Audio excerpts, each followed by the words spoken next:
Oh, hey, glad you could stop by. I'm Zell, glad to meet you.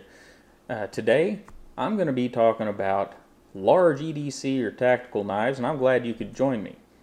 And I think we better define the large EDC or tactical knife. You know, we're not talking about monster knives here. We're talking about still small enough to put in your pocket, but on the larger end of things. And these are the knives that I generally carry as my main knife.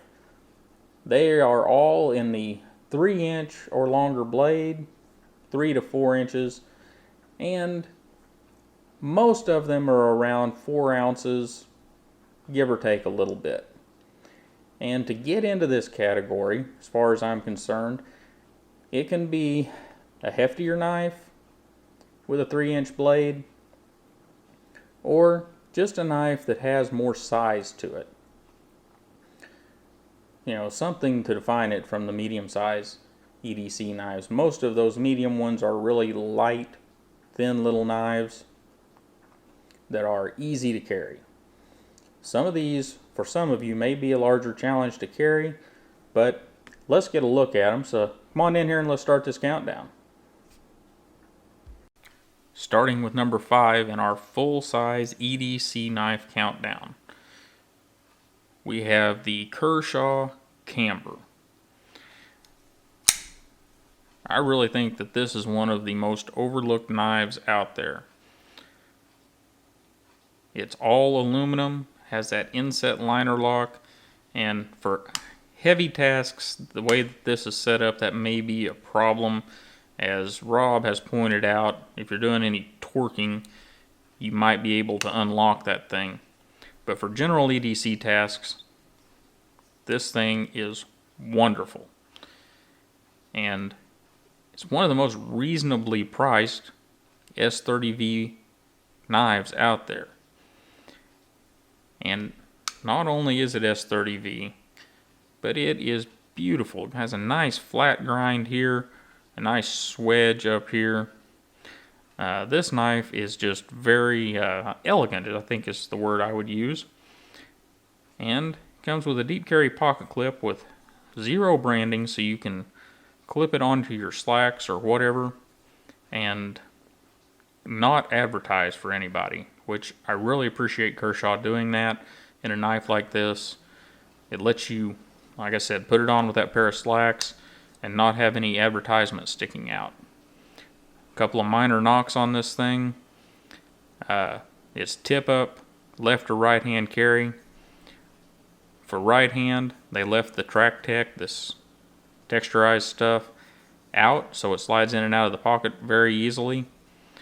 For left hand, they left that Track Tech stuff in there, and whenever you put the clip over here, carrying it left-handed, you get a little bit of stiction or a little sticky getting it in and out of the pocket. It's not horrible, but they could have left that smooth or shortened that up some. But right-handed, it's great. Left-handed, it's still pretty good.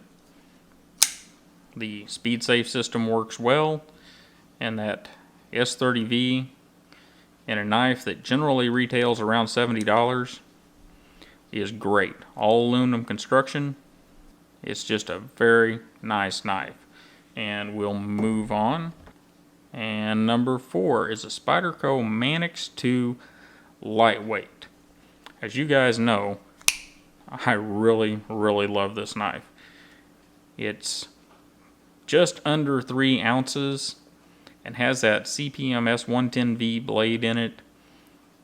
And this stuff is just wonderful. I don't like the fact that it is a riveted or pin design, but coming in at under 3 ounces, I'm just not going to fuss too much, and I like the volcano grip. I know there's some of you guys out there don't like that stuff, but I sure do. But the FRCP, allowing them to go linerless with this knife and make it so light is just great. And I really like Spyderco's wire pocket clips. And just a little update for everyone. If you saw my video on this knife, it had the places where they had injection molded the FRCP handles, and they had left the molding mark, or whatever you'd like to call it, where they cut it out of the mold there on it. They had tried to smooth a little bit, but didn't do a great job. Well, I ended up taking some high grit sandpaper, I think it was about 1500 grit, and just smoothing that back off, and I think it matched up pretty well. Anyhow, the Spyderco Mannix 2, lightweight with the S110V blade. Moving on along to number 3 on the list is the Spyderco Paramilitary 2. And there's a lot of you out there that would put this at number 1. A newcomer has taken that place. But the Paramilitary 2 is one of those knives that is just an absolute joy to use, especially if you're a right-hander. And we'll get to a review on this thing sometime soon, but you get just a gorgeous knife that fits in the hand well, and just like everything Spyderco does, the jimping, the shape of the handle has been refined, and you get the S30V blade. It is just a wonderful knife. In manipulation, this thing is just wonderful. The one knock on it is left-handed manipulation is not great. That's kind of an issue for me. I'm not exactly a lefty, but I do a lot of things left-handed, and that's probably why it gets knocked down to number 3 on my list. But that's number 3 on our list, the Spyderco Paramilitary 2. Moving on along, this knife may surprise some of you. But number 2 on my list is the Benchmade 710. This is a 710-1401, I believe, from KnifeWorks. It is a KnifeWorks exclusive. If you want one of these, you have to go to KnifeWorks. I don't believe it's a limited run. I believe that they just get them in batches, so you'll have to hit it whenever they have them. But the 710 is a big knife. As you can see where I've got the camera set, it pretty much takes up our whole frame. However, it doesn't carry like a big knife. It carries like a knife considerably smaller. You know, it's not thin, but it's not exactly fat either. It's definitely not tall. It is kind of long, but once you get it down in your pocket, it rides really, really well. And we'll get a little deeper into it whenever I review this thing. One thing I will note for you guys, until I got this one, whenever it showed up, I wasn't terribly excited about it. Because every time I'd seen a 710, because of the length of the blade and the way it's shaped, I always thought that this was going to be a lightweight. Have a thin blade stock and almost be more like a fillet knife than a folding knife. But once I got it in hand, what you have is a larger EDC knife, and it does work well for EDC tasks, very well, or a tactical knife. And I do believe it fits both those roles pretty well, and it's one of those reasons is opening and closing with the axis lock. You can open the knife and close the knife one-handed, you know, keeping you from doing things like leaving a knife open whenever you're working somewhere and somebody else getting themselves cut, or cutting yourself because the knife's too hard to close. So you just set it down wherever you're working and leave it open. That's one reason I am big on one-handed manipulation of a knife, and the axis lock gives us that. Anyhow, the Benchmade 710 KnifeWorks exclusive is number 2 on our list, and ain't that thing a beauty. We'll get into this more in a video later. For now, we're going to do some honorable mentions. Our first honorable mention is the Byrd Caracara 2. And yeah, I know, we just went through all these other knives and they're all over 50 bucks, and this thing's like $18.50. Yeah, it is, but it is probably one of the highest value budget knives that you can put your hands on. At less than 20 bucks, in my opinion, you get a more ergonomic knife than the Endura that it's somewhat patterned after. Now sure, you go down in blade steel, you're going to 8CR13 MOV. However, Spyderco's done a really good job with it. It dulls in a predictable fashion. It doesn't tend to chip out. It doesn't tend to roll very badly, making it a steel that you can use for a day or two and strop it back to a very good sharpness easily. So it's a really high value knife for what you spend. And that, because of that, it makes my list for honorable mention. Next on our honorable mention list is the Kershaw Link. Now this knife is made in the USA by Kershaw, has 420 HC steel. Kershaw's done a really good job with the 420 HC, and the reason this thing makes the list is because it is 30 bucks and has just build quality that's over the top. Lockup is solid. Everything just, it's a little bank vault. Everything is just perfectly put together on it. You know, I've never had this knife apart. I probably should. I probably should take it apart and clean it, but I haven't because everything is just so right on it. Blade centering's perfect. The action works good.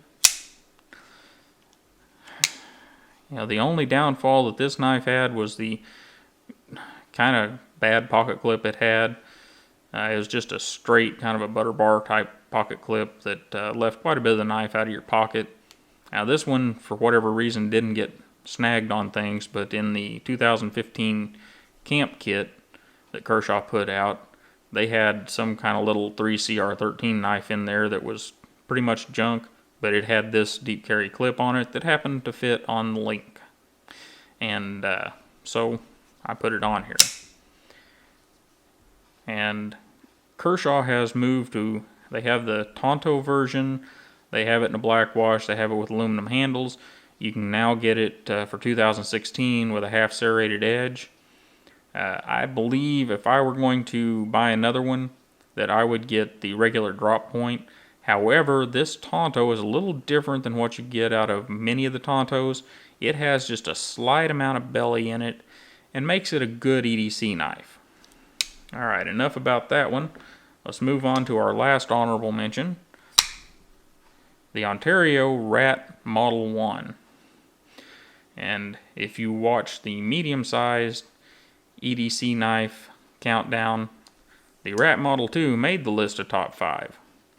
The Model 1 doesn't make that list because for my hands, there's just something awkward about the knife. You know, it may work great for you. And this thing is an incredible value. Less than 30 bucks most places in the black version.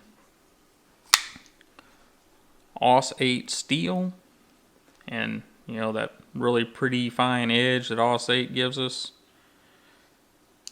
Or lets us achieve. And it carries alright. To me, it's a bit heavy. I forget what it weighs. I think it's 5 ounces or more. And I think that's my big problem. There's weight, and it's just, to me, not the absolute most comfortable knife. I mean, it feels like it is, and then whenever I go to use it, there's something that's just a wee bit off. However, I do use it. And that is our last honorable mention. Alright guys, my number one full-size EDC knife, or large EDC knife, however you want to look at it, is from a company that I never expected to have any knife make a list on the positive side. And I'm sorry to you guys out there at this company, but with the stuff you've been putting out over the past few years, that's just kind of how I felt. So I am very, very happy that they have built something that just touches me the way it does. The Buck Marksman. And guys, if you haven't put one of these in your hands, I know it looks a little odd whenever you first look at it. But whenever you get this thing in your hands and you start using it, Buck has done something wonderful here. We've got a 154 cm blade. We have the Hawk, I forget what they call that lock, but this is your lock back here. And I've got a video on this knife. If you'd like to find out more, you can go have a look where I explain more about the operation of it. But, you know, here's the thing. Right there on the blade. Buck USA. I've got a handful of Buck knives sitting over here behind me in a drawer that it just hurts me to think about putting them on screen. I'm going to have to do it. But the reason it hurts me is because I'm going to have to pick on Buck. Because they're just not good. This knife, on the other hand, is wonderful. It's a smooth operator. The blade, that blade shape is great for EDC tasks. It's hollow ground, very high hollow grind, and comes down as thin behind the blade as a full flat grind Delica. It is a cutting machine. Does a great job. And as you can see, if you've watched my video on this, I've still got the marks on there. I need to get out there and fix that sharpening choil. And I'll get that done. The reason it hasn't been done is because the knife ends up in my pocket a lot. The other thing they've done that we'll go through real quick is it is designed to be opened with a flipper, but you can Benchmade flick the thing, and you can give it a controlled open just like you would a lockback Spyderco. And it's smooth all the way around. It's a rather sexy knife, and you put all that together with the price point generally running under $100 online, you've just got a wonderful full-size EDC knife. Well, here they are, guys. We've got the Kershaw Camber in S30V. It's the smallest of the group, but it's also the gentleman's folder. It's the one that you can put on with a pair of slacks. No branding here. And with a pair of dark colored slacks, just disappears. Makes it a great EDC knife for the office or those situations where you need that. At number 4, we have the Spyderco Mannix 2 in S110V. And I have not tried the other model of the lightweight that has BD1, I believe it is, in it. I have a knife with that blade steel in it. I just haven't done enough testing on it to really know. But this S110V is wonderful if you have the tools to sharpen it. At number 3, the Spyderco Paramilitary 2. I don't think it matters what steel you get this one in. It is a great knife. This one happens to be S30V, which is a very good steel. And there's all kinds of different models out there with different steels in them. I don't think you can go wrong there. Need to be right-handed though for this one. At number 2, we have the Benchmade 710-1401, I believe, the KnifeWorks exclusive. And I don't know if we talked about it earlier, but this one has M390 for a blade steel. And I am quickly learning that that is a wonderful blade steel. So far, I'm really, really liking it. And we'll talk more about that whenever I do a full review on this knife. And unbelievably, at number 1, we have a Buck Marksman 830. I have a review on this knife. If you're interested, go have a look. Give a lot more information about the knife and my thoughts on it. But whenever I look through my knives, whenever I'm getting dressed for the day, I may have other knives I need to test or other knives that need to be in my pocket for whatever reason, but this is the one that I want to pick up. And for that reason, and for all the other reasons that if you watch the review you'll see, this is my number 1 knife for spring 2016 in the large or full-size EDC category. Well, that was it, guys. My top 5 with some honorable mentions. And I want to talk about this camber for just a moment. I had a real hard time deciding which class to put it in. It's a 3-inch blade, but it was a little hefty and a little heavy to put in there with those medium ones, and that's why it ended up in this larger category. And for dress-up days or days where I need something inconspicuous, this knife goes with me. One, it's a quality blade, has good blade steel in it, and it's a hefty enough knife and has a tough enough blade to attack just about anything I need to get done.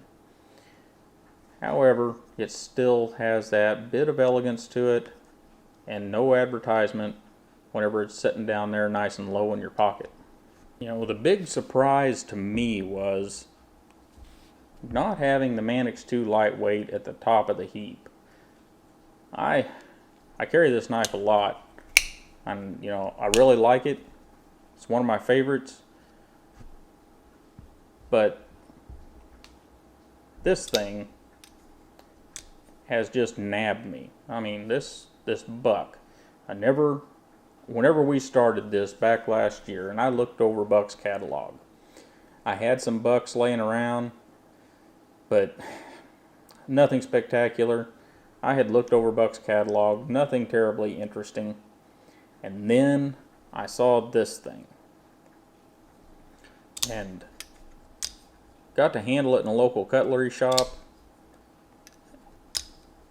And guys, I'm not going to tell you to go buy one, but I am going to say if you can get your hands on one of these at a sporting goods shop or a cutlery shop or one of those knife outlet places where they've got the Woolstoff and the Case and the Buck and whatnot in there in the outlet malls, go get your hands on one and see what you think. I'm not going to say you're going to like it, but I think you're going to be amazed at what Buck has produced here. And Buck, if you're out there listening, more of this. Lots more of this. Stop goofing around with pandering to whoever the heck you're pandering to. Bring us this stuff. Alright, I'll step back down off my soapbox. The other knife that surprised me that it made the list was this 710. I didn't really think that this would be an everyday carry knife. You know, blade's 3.9 inches long. It's not terribly heavy, but I don't know. Like I said, whenever I had seen this in pictures and on the internet, even in some videos, the blade just looked thin to me. It looked more fillet knife-ish than tactical blade or EDC blade. But once this thing arrived from Knife Works and I got a good look at it, it's not a fillet knife for sure. I don't know how I got that in my head, but it sure isn't. What it is one heck of a large EDC knife, or tactical knife if you please. You know, I really don't look at it in the tactical knife vein, but it does make a great large EDC. One note on it that I've found, and from looking around, seems to be the norm. If you're used to the Griptilian method of operation, where it's just almost mind-bending how easily they operate, the 710 isn't quite there. You have a lot heavier blade, and you have some phosphor bronze washers in there that Kershaw needs to look at for some of their knives. That is one big set of washers. So, though it works really, really well, it's not the super smooth, free dropping that you get out of the Griptilian series and the 940s. And now that's mine and what I've seen out of others. So, you know, I'm sure there are some out there that are great. And last thing I want to talk about is I picked on this thing, Spyderco Paramilitary, for not being, and see right there, for not being ambidextrous. And it's not. And yes, I can manipulate the knife with my left hand. But it's definitely not designed to do that as well as it's designed to be manipulated with your right hand. And I don't know how Spyderco could do that. This design is just a right-handed design. You know, if you're ambidextrous or a lefty and you want a paramilitary too, you're just going to have to figure out a way to run the knife with your left hand. It is possible.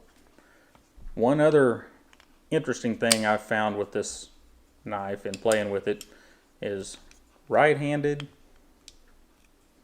You can open this thing up and close it almost silently.